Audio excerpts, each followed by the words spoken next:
Okay. Buko na tingnan mo ah.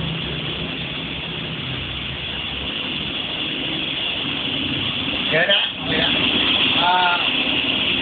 Mr. President, order natin ngayon? Kasi, alam mo, yung mga wing-wing na yan, Wag. Mr. President, Wag.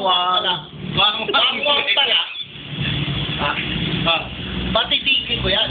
Bakit po? Sir, bakit mo papatigil, Mr. President? Maingay. Maingay. Sir, pwede bang hindi naka-earphones na lang? Ha? Yung mo naka-earphones na lang? Pwede rin. Pwede. Pwede rin.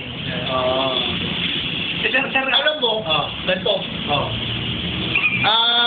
Yung mga nagsala, umapi sa akin. Nagsala o nagkasala? Ay, hindi, yung mga umapi sa akin. Umapi sa'yo?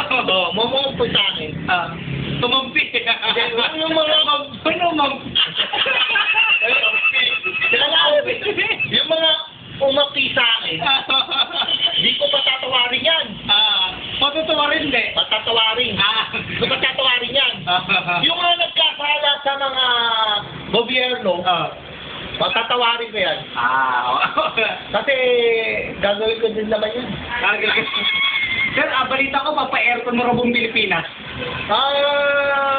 Pwede rin. Pwede, Oo. Sir, anong klase aircon yung pagagamit Ang natin? ginawa ko na lang, yung mga may aircon sa bahay, buksan na lang nila yung mga bintana para lumamig ang Pilipinas.